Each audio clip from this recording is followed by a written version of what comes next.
Good.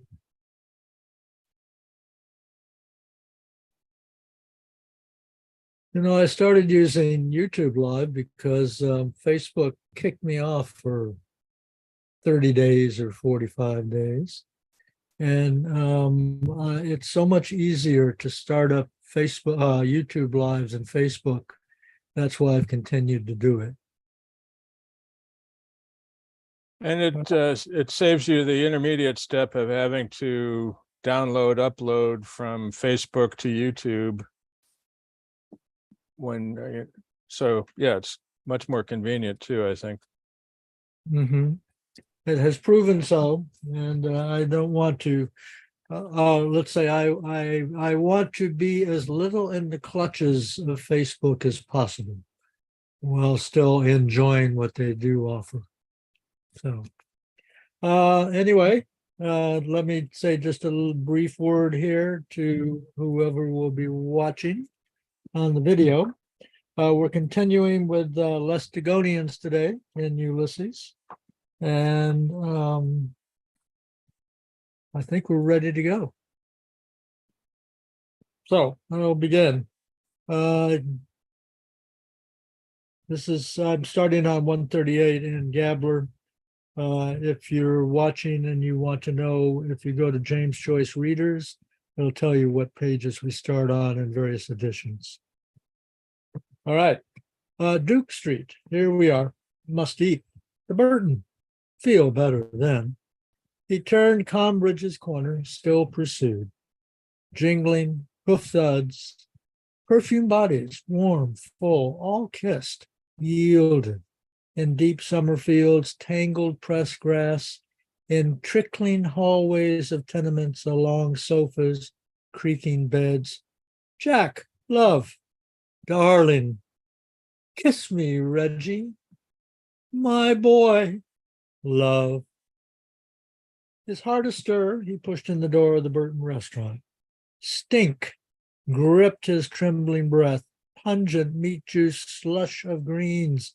See the animals feed. Men, men, men. Perched on high stools by the bar, hats shoved back at the tables, calling for more bread. No charge, swilling, woofing gobfuls of sloppy food, their eyes bulging, wiping wetted mustaches. A pallid, suet-faced young man polishing his tumbler, knife, fork, and spoon with his napkin. New set of microbes. A man with an infant's sauce-stained napkin tucked around his neck, shoveled gurgling soup down his gullet. A man spitting back on his plate, half masticated gristle. Gums. No teeth to chew it. Chump chop from the grill, bolting to get it over. Sad boozer's eyes, bitten off more than he can chew. Am I like that? See ourselves as others see us. Hungry man is an angry man, working tooth and jaw. Don't. Oh, a bone. The last pagan king of Ireland, Cormac, in the school poem, choked himself at Sletty's southward on the Boyne. Wonder what he was eating. Something galoptious. St. Patrick converted him to Christianity. Couldn't swallow it all. Next, please. Roast beef and cabbage, one stew, smells of men, his gorge no rose. Spatten sawdust, sweetish, warmish cigarette smoke, reek of plug, spilt beer, men's beery piss, the stale ferment. Couldn't eat an morsel here.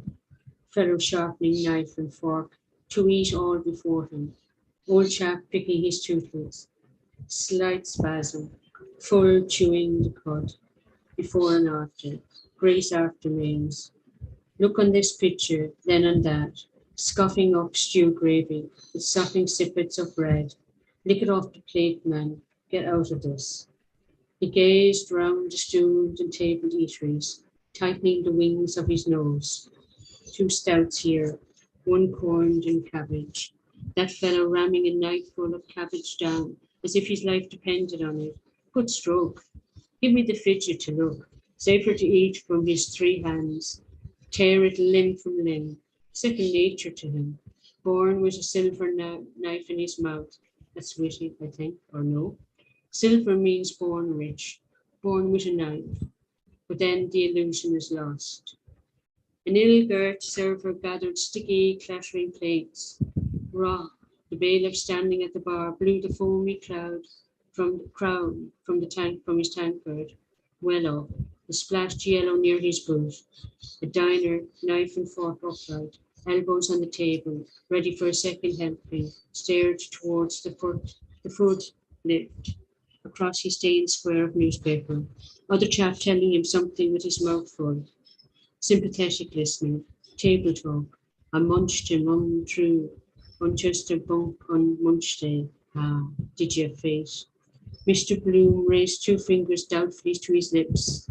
His eyes said, not here, don't see him. Out. I hate dirty eaters. Next, please. He backed towards the door. Get a light snack in Davy Burns. Stopgap. Keep me going. Had a good breakfast. Roast and mashed here. Pint of stout. Every fellow for his own tooth and nail. Gulp, grub, gulp, gob stuff. He came out into clear air and turned back towards Grafton Street. Eat or be eaten. Kill, kill. Suppose that communal kitchen years to come, perhaps, all trotting down with porringers and tommy cams to be filled, devour contents in the street. John Howard Parnell, example, the Provost of Trinity, every mother's son. Don't talk of your provosts and Provost of Trinity, women and children, cabmen, priests, parson, field marshals, archbishops. From Aylesbury Road, Clyde Road, artisans' dwellings, North Dublin Union, Lord Mayor in his gingerbread coach, old Queen in a bath chair. Next, please. My plate empty. After you with our incorporated drinking, like Sir Philip Crampton's fountain, rub off the microbes with your hand. Next chap rubs on a new bat with his. Father O'Flynn would make hares of them all, have rows all the same, all for number one. Children fighting for the scrapings of the pot, want a soup pot as big as the Phoenix Park, harpooning flitches and hindquarters out of it. 8 people all around you. City Arms Hotel table d'hote, we called it. Soup, joint and sweet. Never know whose thoughts you're chewing. And who'd wash up all the plates and forks. Might be all feeding on tabloids that time. Keeps getting worse and worse. After all, there's a lot in that vegetarian fine flavour of things from the earth's garlic, of course. It stinks Italian organ grinders, crisp of onions, mush.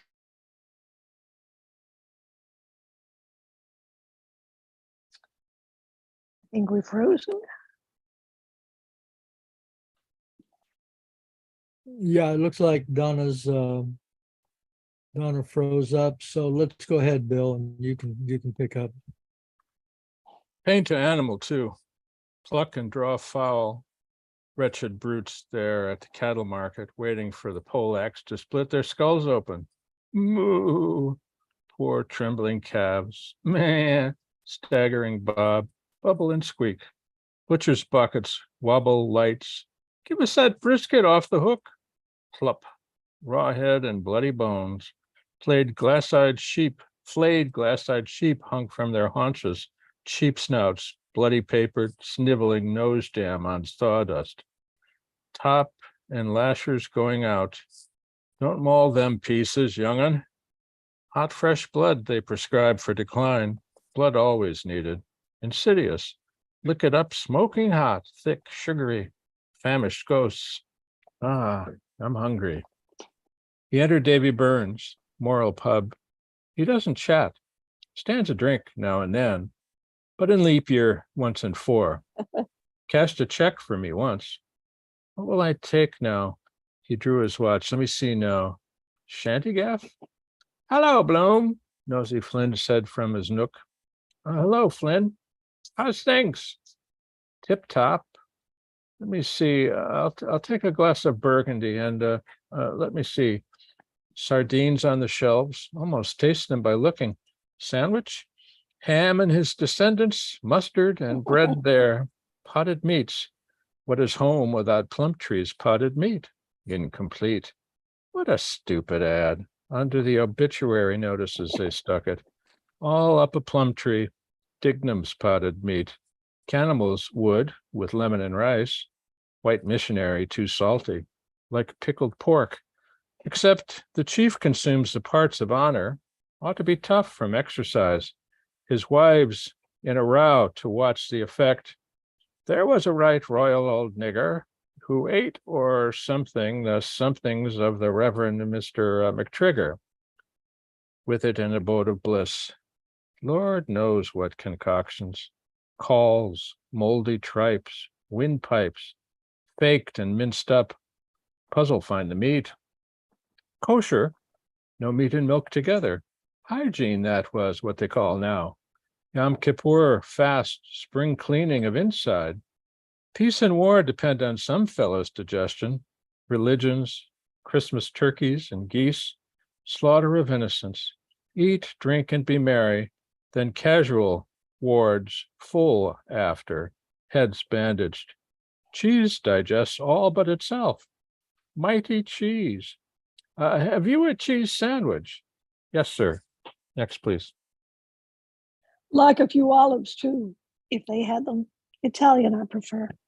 Good glass of Burgundy, take away that lubricate. A nice salad, cool as a cucumber. Tom Kernan can dress. Puts gusto into it. Pure olive oil. Millie served me that cutlet with a sprig of parsley. Take one Spanish oven, onion. God made food. The devil, the cooks. Deviled crab. Wife, well? Quite well, thanks. A cheese sandwich then. Gorgonzola, have you? Yes, sir. Nosy Flynn sipped his grog. Doing any singing these times? Look at his mouth. Could whistle in his own ear. Flap ears to match. Music. Knows as much about it as my coachman. Still, better tell him. Does no harm. Free ad.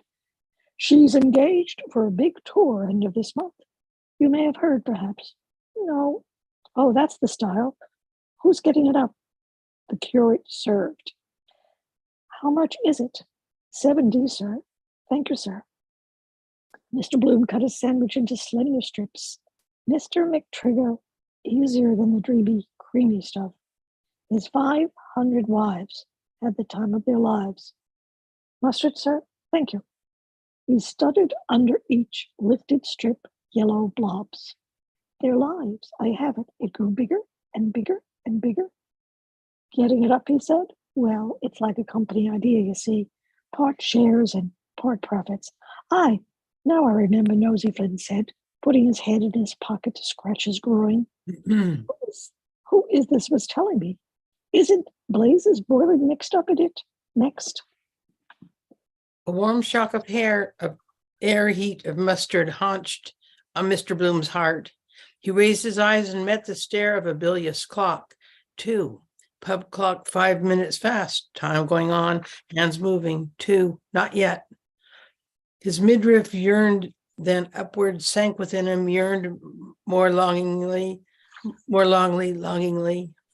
Wine. He sipped the cordial juice, and bidding his throat strongly to speed it, set his wine glass delicately down. Yes, he said, he's the organizer in point of fact. No fear, no brains.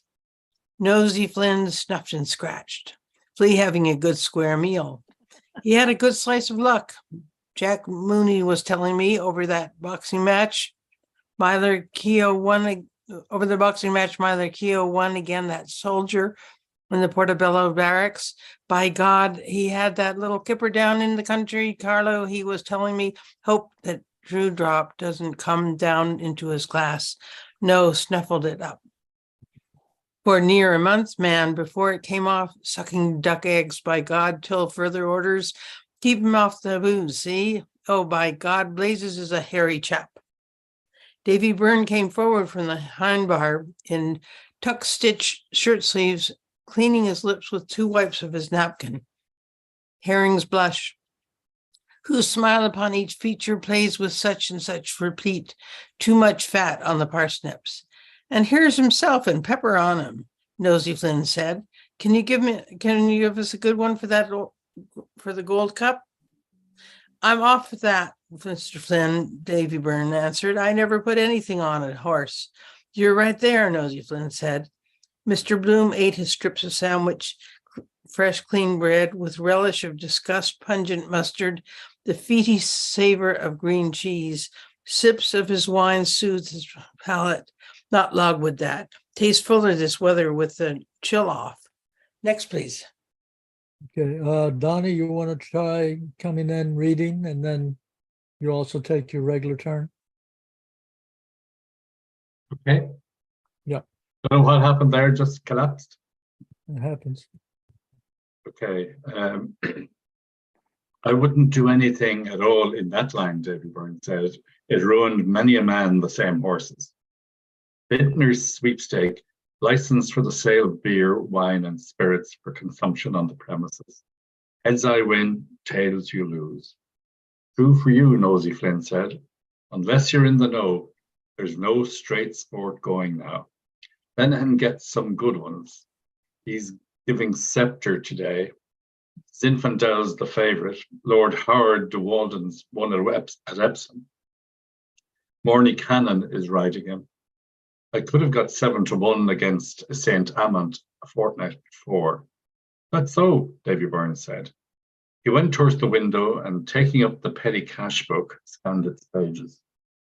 I good faith, Nosy Flynn said, snuffling. That was a rare bit of horseflesh. St. Fruskin was her sire. She won in the thunderstorm, Rothschild's filly, with wadding in her ears. Blue jacket and yellow cap. Bad luck to Big Ben Dollard and his John o' Gaunt. He put me off. Aye. Next, please. He drank resignedly from his tumbler, running his fingers down the flutes. Aye, he said, sighing. Mr. Bloom, champing, standing, looking upon his side. Nosy numbskull. Will I tell him that horse Lenehan? Nah, he knows already. Better let him forget. Go and lose more, fooling his money. Dewdrop, coming down again. Cold nose he'd have kissing a woman. Still, they might like it. Prickly beards they like. Dogs' cold noses. Old Mrs. Rorden, with the rumbling stomach, Skye Terrier in the City Arms Hotel. Molly fondling him in her lap. Oh, the big doggy bow wowsy wowsy. Wine soaked and softened, rolled pith of bread, mustard, a moment mawkish cheese. Nice wine it is. Tasted better because I'm not thirsty. Bath, of course, does that. Just a bite or two. Then about 6 o'clock, I can't, six, time will be gone then. She. Mild fire of wine kindled his veins. I wanted this badly. Felt so off color. His eyes unhungrily saw shelves of tens, sardines, gaudy lobster's claws, all the odd things people pick up for food. Out of shells, periwinkles with a pin, off trees, snails out of the ground, the French eat, out of the sea with bait on a hook. Silly fish learn nothing in 1,000 years. You don't know the risky putting anything into your mouth. Poisonous berries, Johnny Magories, roundness you think good. Gaudy color warns you off. One fellow told another, and so on. Try it on the dog first. Next. Led on by the smell or the look, tempting fruit, ice cones, cream, instinct, orange groves, for instance. Need artificial irrigation. Bleimentrusingstrasse. Yes, but what about oysters? Unsightly like a clot of phlegm. Filthy shells. Devil to open them too. Who found them out? Garbage, sewage they fed on, fizz and red bank oysters, effect on the sexual. If this, he was in the red bank this morning. Was his oyster old fish at the table? Perhaps see young flesh in bed? No. June has no oysters. But there are people like tainted game. Joked hair, first catch your hair, Chinese eating eggs, 50 years old, blue and green again. Dinner of 30 courses, each dish harmless, might mix inside. Idea for a poison mystery. That Archduke Leopold, was it? No. Yes. Or was it Otto, one of those Habsburgs? Or who was it used to eat the scruff off his own head? Cheapest lunch in town. Of course, aristocrats. Then the other coffee to be in the fashion. Next, please.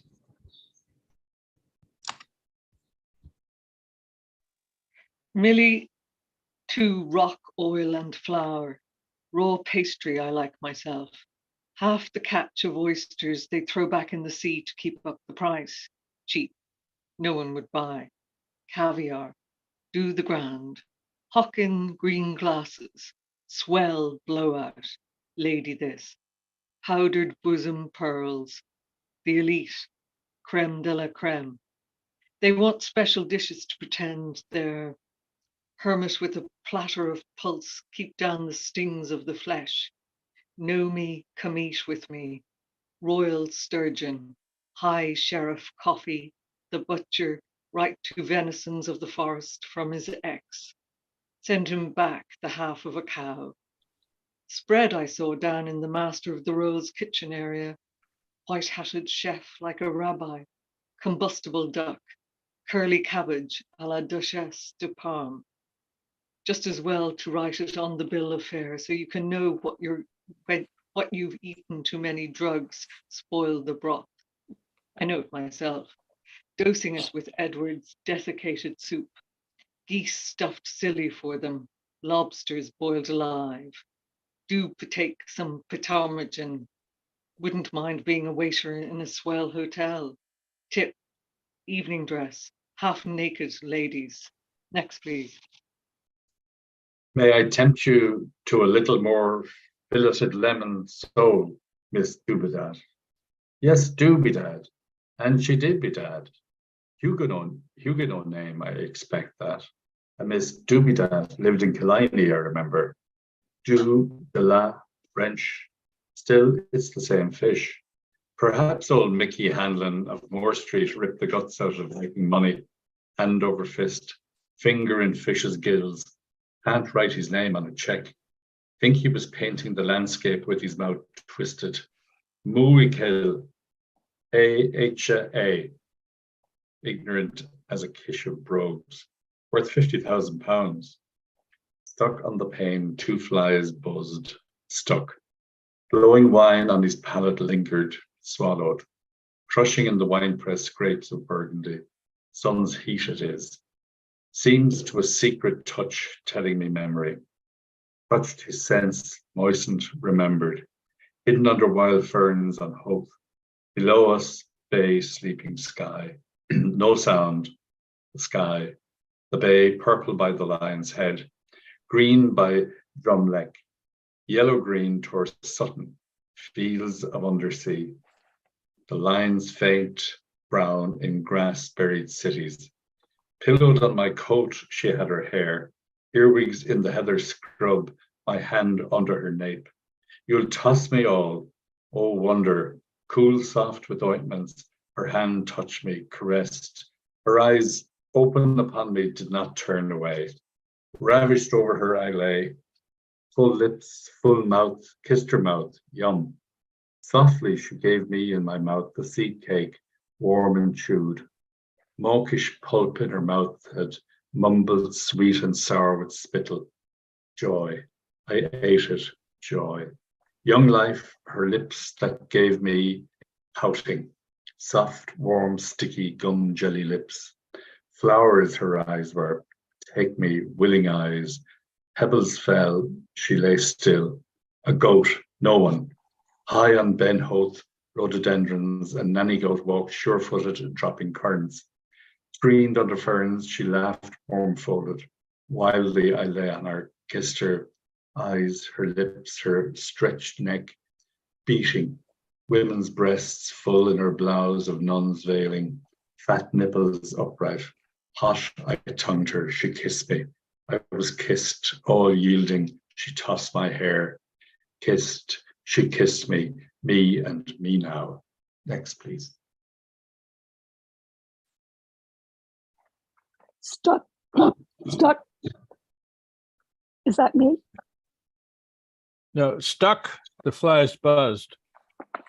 His downcast eyes followed the silent veining of the oaken slab. Beauty, it curves.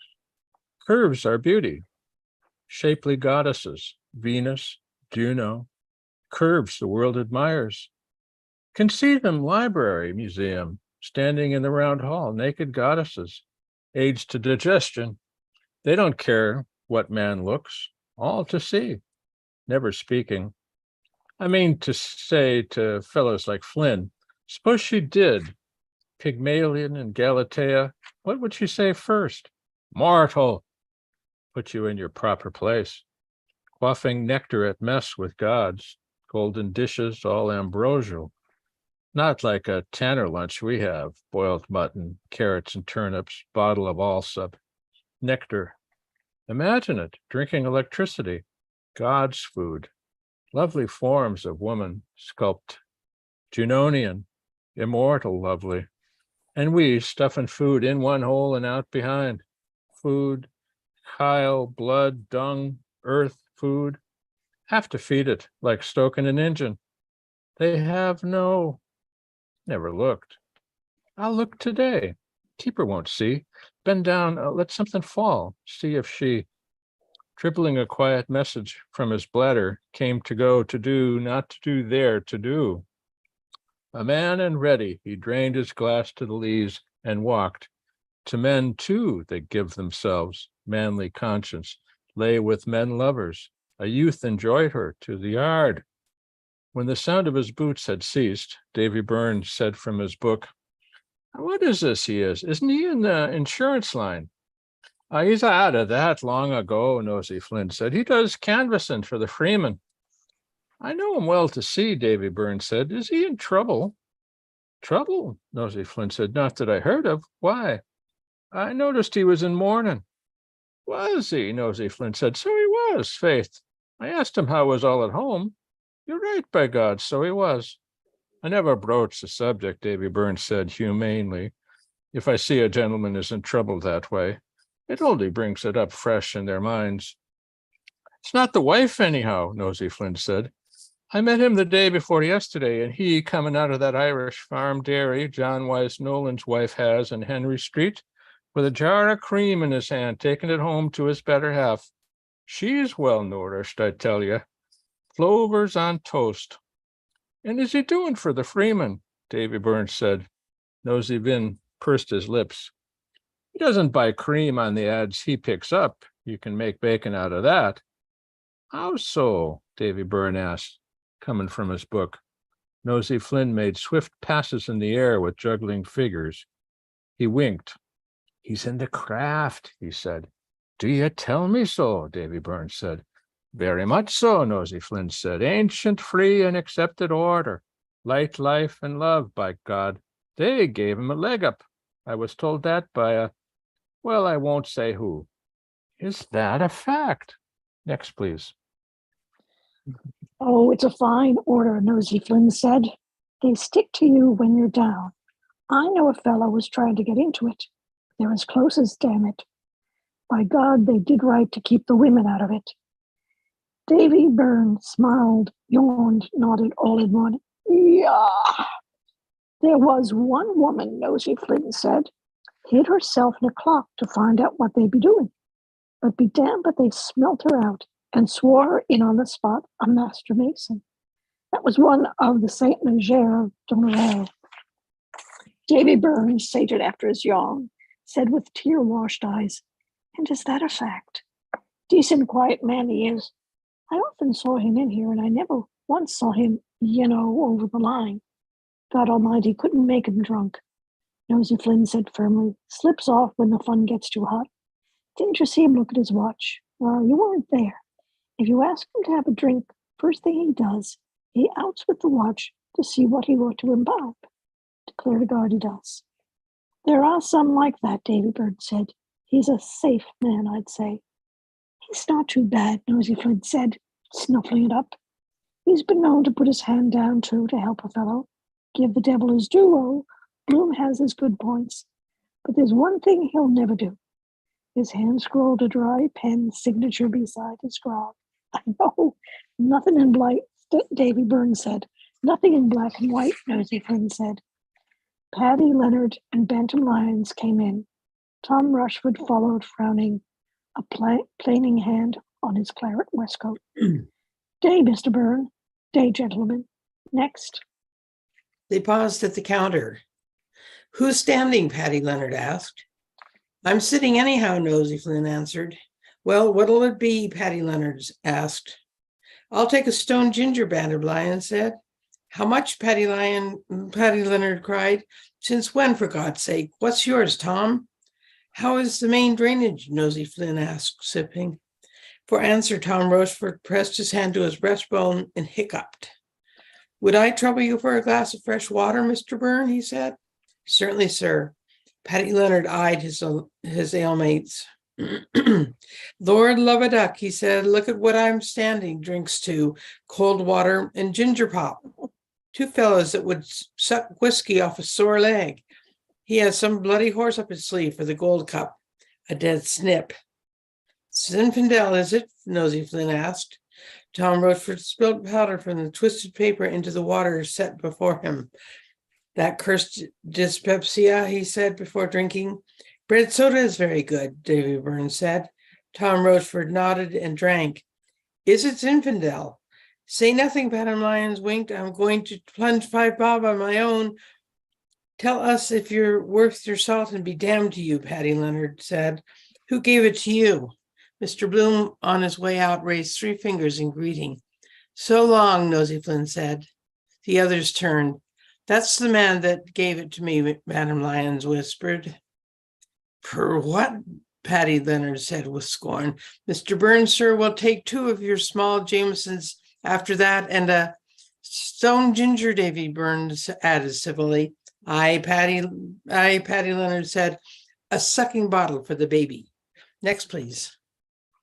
Mr. Bloom walked towards Dawson Street, his tongue brushing his teeth smooth.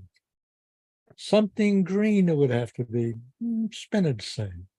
Then with those Rochen rays searchlight you could. At Duke Lane, a ravenous terrier choked up a sick, knuckly cud on the cobblestones and lapped it with new zest. Surf it. Returned with thanks, having fully digested the contents. First sweet, then savory. Mr. Bloom coasted warily. Ruminants, his second course. Their upper jaw they move. Wonder if Tom Rochford will do anything with that invention of his. Wasting time explaining it to Flynn's mouth. Lean people, long mouths. Ought to be a hall or a place where inventors could go in and invent free. Of course, then you'd have all the cranks pestering. He hummed, prolonging in solemn echo the closes of the bar. Don Giovanni Asena techo, mavitaste. Ah, feel better, Burgundy. Good pick-me-up. Who distilled first? Some chap in the blues. Dutch courage. That Kilkenny people in the National Library, now I must. Bare, clean, close stools waiting in the window of William Miller, plumber, turned back his thoughts. They could, and watch it all the way down. Swallow a pen sometimes, come out of the ribs years after. Tour around the body, changing biliary, duct spleen, squirting liver, gastric juices, coils of intestines like pipes. But the poor buffer would have to stand all the time with his insides, entrails on show. Science.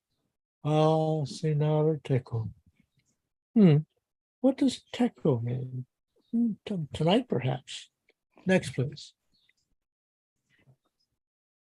Don Giovanni, thou hast me invited to come to supper tonight. The rum, doesn't go properly. Excuse me. Keys, 2 months if I get an NSE too. That will be £2.10, about £2.8. 3 Heinz owes me, 2.11. Prescott's ad, 2.15. 5 guineas about, on the pig's back. Could buy one of those silk petticoats from Molly, colour of her new garters. Today, nothing. Tour the south then. What about English watering places? Brighton, Margate, piers by moonlight, her voice floating out. Those lovely seaside girls. Against John Lowndes, a drowsing loafer lounge in heavy thought, gnawing a crusted knuckle.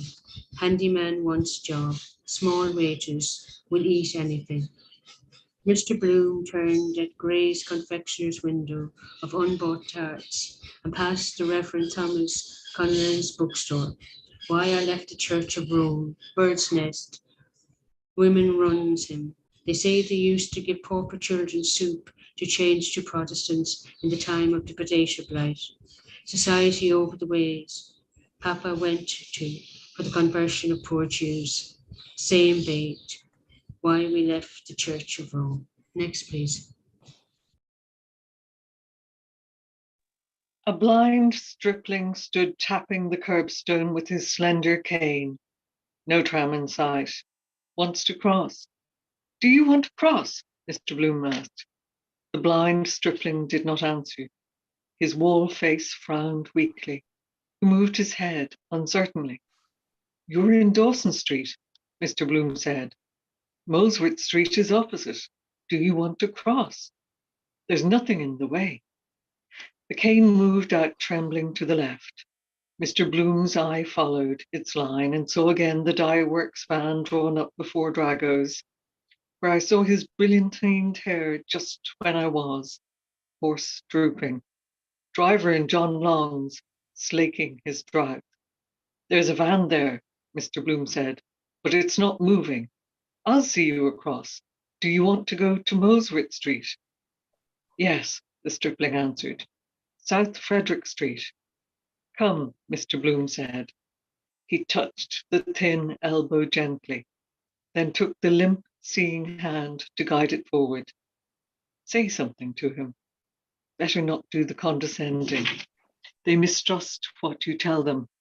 Pass a common remark. Next, please. Rain kept off, no answer. Stains on his coat, slobbers his food, I suppose. Tastes all different for him. Have to be spoon-fed first. Like a child's hand, his hand. Like Millie's was. Sensitive. Sizing me up, I dare say, from my hand. Wonder if he has a name. Van. Keep his cane clear of the horse's legs. Tired drudge gets his doze. That's right, clear. Behind a bull in front of a horse. Thanks, sir. Knows I'm a man. Voice. Right now, first turn to the left. The blind stripling tapped the curbstone and went on his way, drawing his cane back, feeling again. Mr. Bloom walked behind the idol's feet, a flat-cut suit of herringbone tweed. Poor young fellow, how on earth did he know that Van was there? Must have felt it. See things in their foreheads, perhaps. Kind of sense of volume. Weight. Would he feel it if something was removed? Feel a gap? Queer idea of Dublin he must have, tapping his way round by the stones. Could he walk in a beeline if he hadn't that cane? Bloodless, pious face, like a fellow going in to be a priest. Penrose, that was the chap's name. Look at all the things they can learn to do. Read with their fingers, tune pianos. Or we are surprised that they have any brains. Why we think a deformed person or a hunchback clever if he says something we might say. Of course, the other senses are more embroider, plait baskets. People ought to help. Work basket I could buy Molly's birthday. Hate sewing. Might take an objection. Dark men, they call them. Sense of smell must be stronger too. Smells on all sides, bunched together. Each person too. Then the spring, the summer, smells, tastes. They say you can't taste wines with your eyes shut or a cold in the head. Also smoke in the dark, they say, get no pleasure. And with a woman, for instance, more shameless not seeing. That girl passing the Stewart Institution, head in the air. Look at me, I have them all on. Must be strange not to see her. Kind of a form in his mind's eye. The voice temperature when he touches her with fingers must almost see the lines, the curves. His hands on her hair, for instance. Say it was black, for instance. Good. We call it black. Then passing over her white skin, different feel perhaps. Feeling of white. Next, please. Post office. Must answer. Fag today. Send her a postal order, 2 shillings, half a crown. Accept my little present. Stationer's just here, too. Wait, I think over it.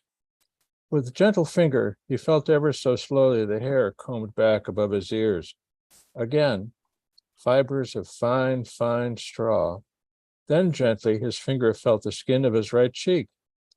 Downy hair there, too. Not smooth enough. The belly's the smoothest. No one about. There he goes into Frederick Street, perhaps to Levinston's Dancing Academy piano. Might be settling my braces. Walking by Doran's public house, he slid his hand between waistcoat and trousers and, pulling aside his shirt gently, felt a slack fold of his belly. But I know it's white-yellow. Want to try it in the dark to see. He withdrew his hand and pulled his dress too. Poor fellow. Quite a boy. Terrible, really terrible. What dreams would he have not seeing? Life a dream for him. Where is the justice being born that way? All those women and children excursion Beanfest burned and drowned in New York. Holocaust. Karma, they call that. Transmigration for sins you did in a past life. The reincarnation. Met him pike hoses. Dear, dear, dear. Pity, of course. But somehow you can't cotton on to them some way. Sir Frederick Falconer going into the Freemasons' Hall. Solemn as Troy. After his good lunch in Earlfort Terrace. Old legal cronies cracking a magnum. Tales of the bench and assizes and annals of the Blue Coat School. I sentenced him to 10 years. I supposed he'd turn up his nose at that stuff I drank. Vintage wine for them, the year marked on a dusty bottle. Has his own ideas of justice in the recorder's court. Well-meaning old man. Police charge sheets crammed with cases, get their percentage, manufacturing crime, sends them to the right about. The devil's on moneylenders. Gave Reuben J. a great straw calling. Now he's really what they call a dirty Jew. Power those judges have. Crusty old topers and wigs. Bare with a sore paw. And may the Lord have mercy on your soul. Hello, placard. Mirrors Bazaar. His Excellency the Lord Lieutenant. 16th today, it is. In aid of funds for Mercer's Hospital. The Messiah was first given for that. Yes, Handel. What about going out there? Ball's Bridge, drop in on Keys. No use sticking to him like a leech. Wear out my welcome. Sure to know someone in the gate. Next, please. Mr. Bloom came to Kildare Street. First, I must. Library. Straw hat in sunlight. Tan shoes. Turned up trousers. It is. It is. His heart quapped softly. To the right. Museum. Goddesses. He swerved to the right. Is it? Almost certain. What look? Wine in my face. What did I? Too heady. Yes, it is. The walk. Not see. Get on. Making for the museum gate with long, windy steps, he lifted his eyes. Handsome building. Sir Thomas Dean designed. Not following me? Didn't see me, perhaps. Light in his eyes. A flutter of his breath came forth in short sighs. Quick, cold statues. Quiet there. Safe in a minute. No, didn't see me. After 2, just at the gate. My heart. His eyes beating, looked steadfastly at green curves of stone.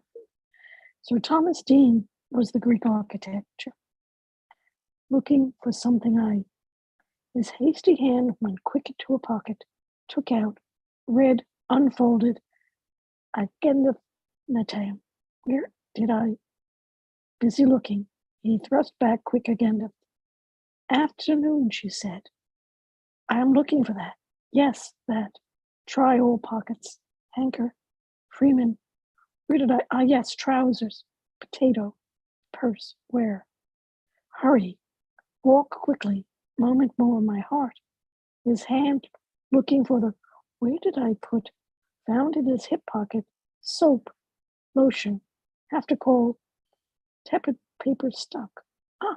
Soap. There I. Yes. Gate. Safe. Next. Do we want to go on? Yes, we can go on, Katrina. Okay. Urbane to comfort them, the Quaker librarian purred. And we have we not, those priceless pages of Wilhelm Meister, a great poet on the great brother's poet, a hesitating soul taking arms against a sea of troubles, torn by conflicting doubts as one sees in real life. He came a syncopace forward on neat leather creaking, and a step backward, a syncopace on the solemn floor. A noiseless attendant setting open the door, but slightly made him a noiseless beck. Directly, said he, creaking to go, albeit lingering, the beautiful, ineffectual dreamer who comes to grief against hard facts. One always feels that Goethe's judgments are so true in the larger analysis. Twice creakingly analysis, he carantoed off.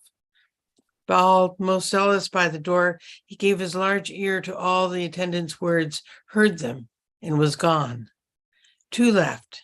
Monsieur de la Police, Stephen sneered, was alive 15 minutes before his death.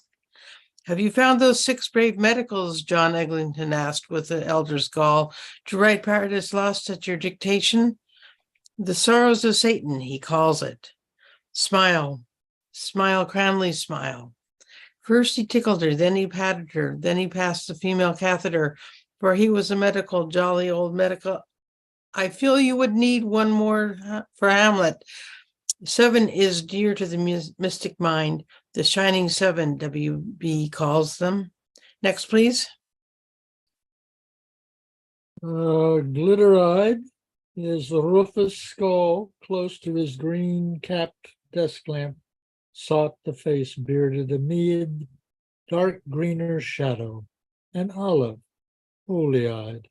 He laughed low, a sizar's laugh of Trinity, unanswered.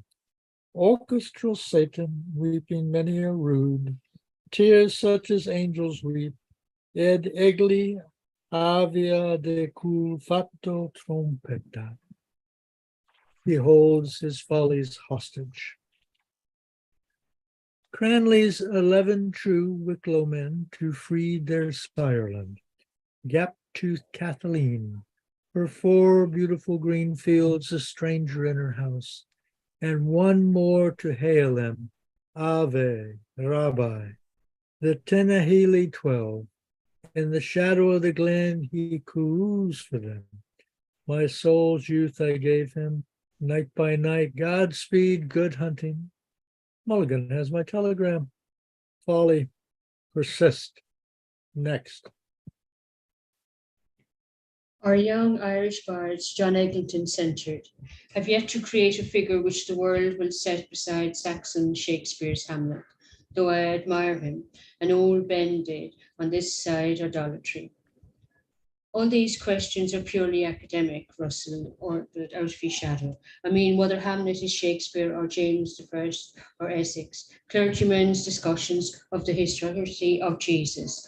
Art has to reveal to us ideas, formless, spiritless essences.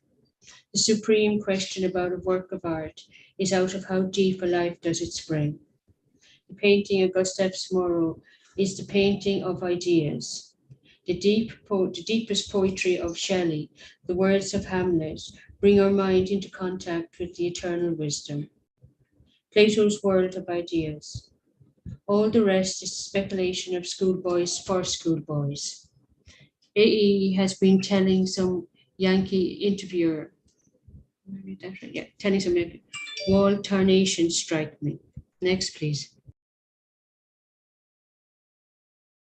The schoolmen were schoolboys first, Stephen said super politely. Aristotle was once Plato's schoolboy, and he has remained so, one should hope. John Eglinton sedately said. One can see him a model schoolboy with his diploma under his arm. He laughed again at the now smiling, bearded face. Formless spiritual, Father, Word, and Holy Breath. All Father, the heavenly man, Jesus Christus, magician of the beautiful, the Logos who suffers in us at every moment. This verily is that. I am the fire upon the altar. I am the sacrificial butter. Dunlop, Judge, the noblest Roman of them all. A.E. Orville, the name ineffable, in heaven height, K.H., their master, whose identity is no secret to adepts. Brothers of the Great White Lodge, always watching to see if they can help. Christ with the bride sister, moisture of light, born of an unsouled virgin, repentant Sophia, departed to the plain of Buddha. The life esoteric is not for ordinary person. OP must work off bad karma first. Mrs. Cooper Oakley once glimpsed our very illustrious sister HBP's elemental. Oh fie, out on it, phew fell. You know to look, Mrs. So you notent when a lady's showing of her elemental. Next, please. Mr. Best entered, tall, young, mild, light. He bore in his hand with grace a notebook, new, large, clean, bright. That model schoolboy, Stephen said, would find Hamlet's musings about the afterlife of his princely soul the improbable, insignificant, and undramatic monologue, as shallow as Plato's. John Eglinton, frowning, said, waxing wroth, upon my word, it makes my blood boil to hear anyone compare Aristotle with Plato. Which of the two, Stephen asked, would have banished me from his commonwealth? Unsheath your dagger definitions. Hoarseness is the whatness of all horse. Streams of tendency and eons they worship God. Noise in the street, very peripatetic. Space, what you damn well have to see. Through spaces smaller than red globules of man's blood, they creepy crawl after Blake's buttocks into eternity, of which this vegetable world is but a shadow. Hold to the now, the here, through which all future plunges to the past. Mr. Best came forward, amiable, towards his colleague. Haynes is gone, he said. Is he? I was showing him Jubanville's book. He's quite enthusiastic, don't you know, about Hyde's Love Songs of Connacht. I couldn't bring him in to hear the discussion. He's gone to Gill's to buy it. Bound thee forth, my booklet quick, to greet the callous public. Well, I ween 'twas not my wish to lean on lovely English. The peat smoke has gone to his head, John Eglinton opined. We feel in England, penitent thief, gone. I smoked his baccy. Grr, twinkling, green twinkling stone, an emerald set in the ring of the sea. People do not know how dangerous love songs can be, the auric egg of Russell warned occultly. The movements which work revolutions in the world are born out of the dreams and visions in a peasant's heart on the hillside. For them, the earth is not an exploitable ground, but the living mother. The rarefied air of the academy and the arena produced the 6-shilling novel, the music hall song. France produces the finest flower of corruption in Mallarmé, but the desirable life is revealed only to the poor of heart, the life of Homer's Phaeacians. From these words, Mr. Best turned an unoffending face to Stephen. Mallarmé, don't you know, he said, has written those wonderful prose poems Stephen McKenna used to read to me in Paris, the one about Hamlet. He says, Il se promène descend au livre de lui-même, don't you know, reading the book of himself. He describes Hamlet given in a French town, don't you know, a provincial town. They advertised it. His free hand graciously wrote tiny signs in air, Hamlet ou le distrait, pièce de Shakespeare. He repeated to John Eglinton's new gathered frown, pièce de Shakespeare, don't you know? It's so French, the French point of view. Hamlet ou. Next, please. The absent-minded beggar, Stephen ended. John Eglinton laughed. Yes, I suppose it would be, he said. Excellent people, no doubt, but distressingly short-sighted in some matters. Sumptuous and stagnant exaggeration of murder. A deathsman of the soul, Robert Greene called him, Stephen said. Not for nothing was he a butcher's son, wielding the sledded poleaxe and spitting in his palms. 9 lives are taken off for his father's one. Our Father who art in purgatory. Khaki Hamlets don't hesitate to shoot. The blood-boltered shambles in Act 5 is a forecast of the concentration camp sung by Mr. Swinburne. Cranley, his butte orderly, following battles from afar, whelps at dams of murderous foes, whom none but we had spared.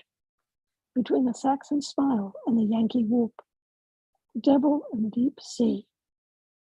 He will have it that Hamlet is a ghost story, John Eglinton said for Mr. Best's behoof. Like the fat boy in Pickwick, he wants to make our flesh creep. List, list, oh list, my flesh hears him, creeping, hears. If thou didst ever... What is a ghost, Stephen said with a tingling energy. One who has faded into impalpability through death, through absence, through change of manners. Elizabethan London lay as far from Stratford as corrupt Paris lies from virgin Dublin. Who is the ghost from limbo potrum, returning to the world that has forgotten him? Who is King Hamlet? John Eglinton shifted his spare body, leaning back to judge, lifted. Next. It is this hour of a day in mid-June, Stephen said, begging with a swift glance their hearing. The flag is up on the playhouse by the bankside. The bare sacristan growls in the pit near it, Paris Garden. Canvas climbers who sailed with Drake chew their sausages among the groundlings. Local color, work in all you know, make them accomplices. Shakespeare has left the Huguenot's house in Silver Street and walks by the Swan Mews along the riverbank, but he does not stay to feed the pen chiving her game of signets toward the rushes. The Swan of Avon has other thoughts. Composition of place, Ignatius Loyola, make haste to help me. The play begins. A player comes on under the shadow, made up in the cast-off mail of a court buck, a well-set man with a bass voice. It is the ghost, the king, a king and no king. The player is Shakespeare, who has studied Hamlet all the years of his life, which were not vanity, in order to play the part of the spectre. He speaks with the words to Burbage, the young player who stands before him beyond the rack of the cerecloth, calling him by name. Hamlet, I am thy father's spirit, bidding him list. To his son he speaks, the son of his soul, the prince, young Hamlet, into the son of his body, Hamlet Shakespeare, who has died in Stratford, that his namesake may live forever. Is it possible that player Shakespeare, a ghost by absence and in the vesture of buried Denmark, a ghost by death, speaking his own words to his own son's name, had Hamlet Shakespeare lived, he would have been Prince Hamlet's twin? Is it possible, I want to know, or probable, that he did not draw or foresee the logical conclusion of those premises? You are the dispossessed son, I am the murdered father, your mother is the guilty queen, and Shakespeare, born Hathaway. But this prying into the family life of a great man, Russell began impatiently. Art thou there, Truepenny, Hamlet? Art there, Truepenny? Next, please. All right, we shall stop here today. And see, that's going to be next time is 7/13/23. Okay, if I can collect the page numbers for the various editions. 189. Sorry. No, you're fine, because you've one version, I have another version. I'm 242 in Penguin also. Okay, It's you have the large. long 189. penguin, he has Modern Library 186. okay, Mud Lib 186. Okay, so the short penguin, Donna, is Is 189. 189, and the long penguin is 242. 242. Okay. And Lois, you're reading Gabler, I think. Right. Okay. All right, I think that's it. Anybody have Wordsworth? Okay, I'll look it up. Okay, and let me do James Joyce readers. Excellent. I would just say, if you've never been to a performance or seen a performance of Don Giovanni, you really ought to. You get so much more out of this book if you know the references, because there's so much packed in that little bit, because Bloom's been thinking about the gods and ambrosia and eating and food and men and food and men and food. And it's not just an accident that he suddenly thinks of Don Giovanni. And it's not just because of Molly and Blazes that he thinks of Don Giovanni, but that there's that connection as well. But the figure that comes in at the end of the play is the commendatore. It's actually a statue of a commandant that Don Giovanni has abused vocally earlier in the play. It made fun of and said, "Why don't you come to dinner sometime, Commandant," or something like that. So at the end of the play, either Don Giovanni is going mad or he's actually being visited by demons and being punished by some divine retribution for his sins. So the commandant is a basso profundo in the production. So he comes in and he says, "Don Giovanni, a cena teco, m'invitasti." And then it goes on from there, and "e son venuto," which does mean, Don Giovanni, to dinner with you, you have invited me, and I have come. E son venuto. But as that scene goes on, Don Giovanni's servant is horribly frightened and keeps telling his master, "Don't talk to him. Let's get out of here. We got to get out of here." And Don Giovanni's not afraid. He's rather bold about the whole thing.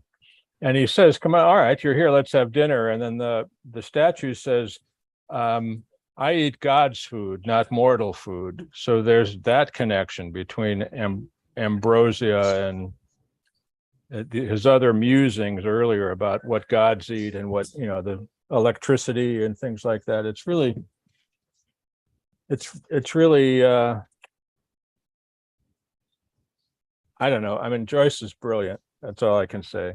But unfortunately, most, opera is not what it once was. It was at the turn of the 20th century when Joyce was writing this, and through most of the 19th century, opera was really the people's art form. Mhm. It's only in the mid to late 20th century that it became the upper class, rich people's art form. But in Joyce's day, anyone that could rub a couple of pennies together would go to the opera, and people in the street, the organ grinder, the cabman, whoever, they would know the arias by heart. They would have seen the opera dozens of times. They would be singing the songs. They would know the stories. So Mhm. it's one of the many things Joyce didn't foresee, how the culture would change.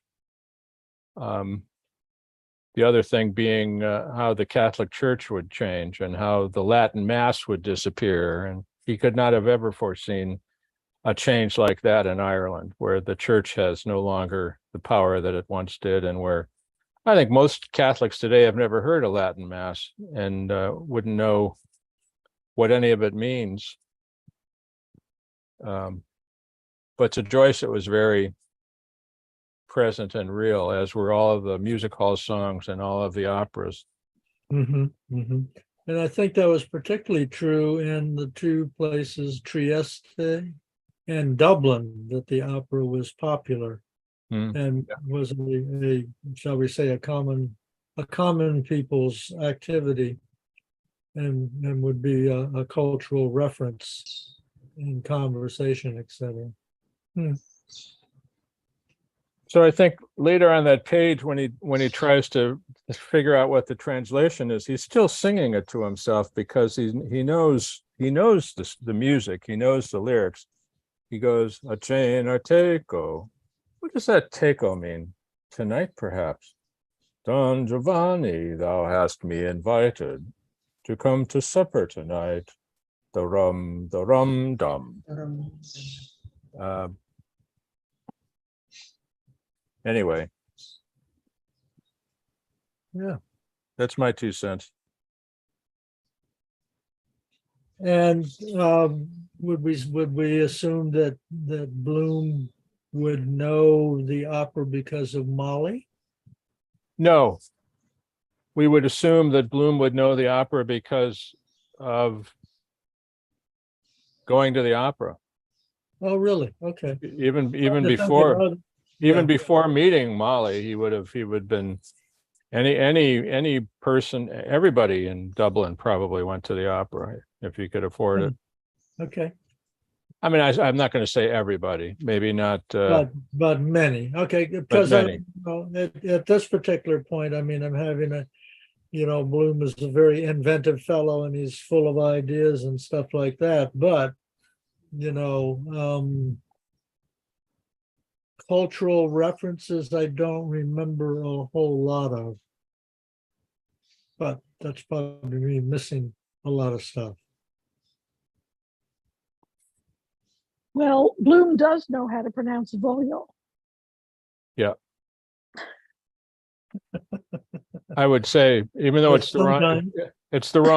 it's the wrong word, but Yeah. Yeah.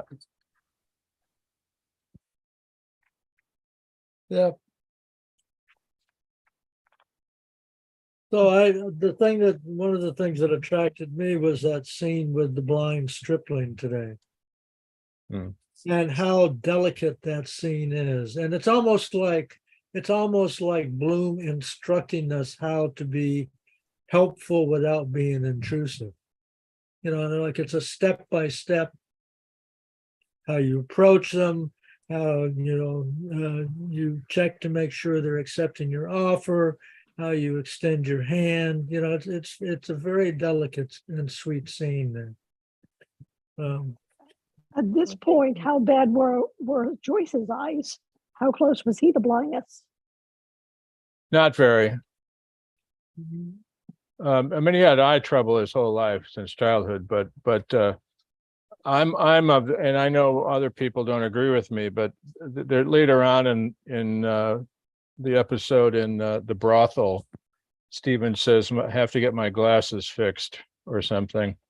But the way I read that, he's remembering his childhood, when we'll see that in portrait when we start reading that on Monday, when he breaks his glasses Mhm. as a child, that whole, and a lot of that memory is in that episode. So it's not that he, and if you see that one of those famous pictures of Joyce where he's wearing the soft cap and he's got his hands in his pockets and he's standing with his legs a little spread apart with this, head to the side, he's not wearing glasses.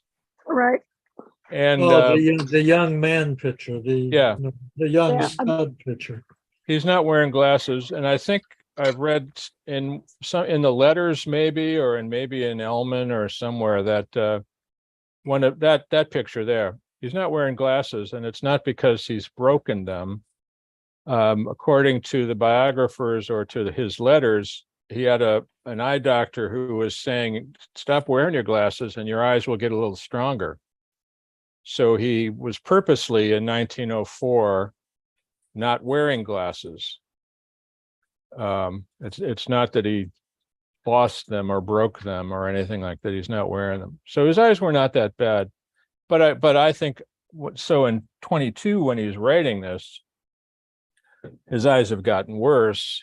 And I think so there is some element of that sympathy to the blind stripling from Joyce's point of view, certainly.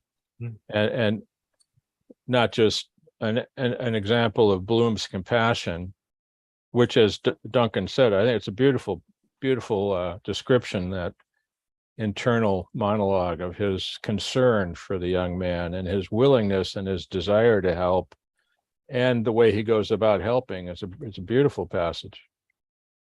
Mm-hmm. And it was Joyce's understanding I was surprised with, because now we're more aware of how we should deal with people and not be condescending. And he actually says it's better not do the condescending, which I was really fascinated that he would know how to approach. Yeah, and even Bloom says, it's hard for us to believe they even have brains just because they've got an Yeah. infirmity or something, that they can think. Mm. We're surprised that they can talk. It's like, it's amazing. And it's true, people, not all people. It's a bit like when we meet foreigners and Ah. their English is not good, so we shout at them to Right. help them understand better. Right. Yeah. It does help. Well, we find out that this blind stripling has a chip on his shoulder, though, so he's not a very nice fella. We don't like him too much. I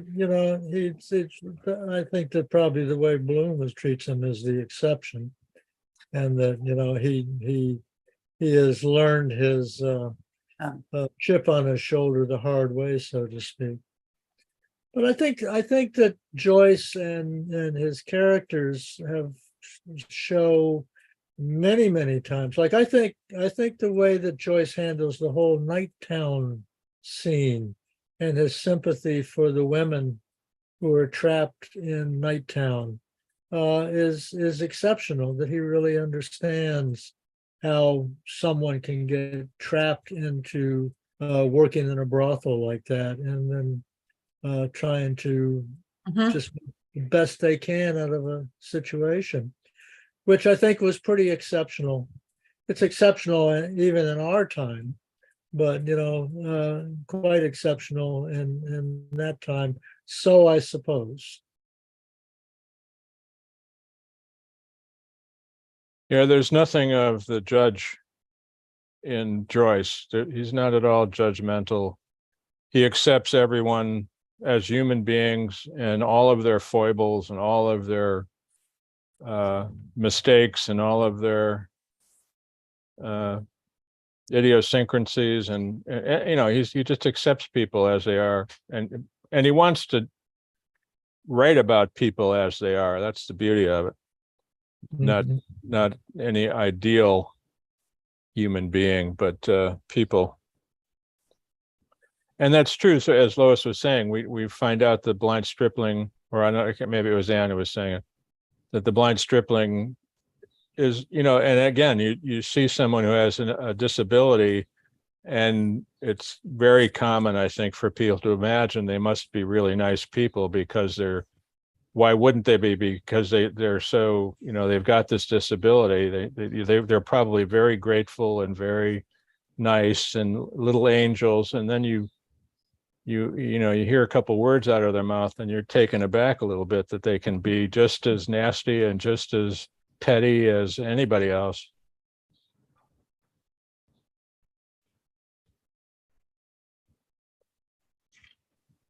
Yep. Yep.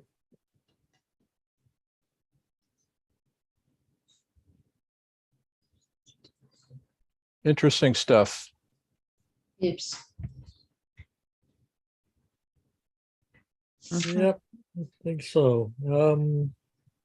So if anybody has anything else they would like to add for today, please do so. Otherwise, I hope you all come back for another reading next Thursday. And if you can, join us on Monday for Portrait of an Artist as a Young Man, which I think will actually, be interesting to be reading Portrait and to be reading Ulysses Mhm. the same time. I'm looking forward to it. I haven't read it since I was an undergraduate. So we're talking about years ago. Yeah, it's very good and it's a lot of fun. And it's amazing, even as young as he was, that he wrote so incredibly well.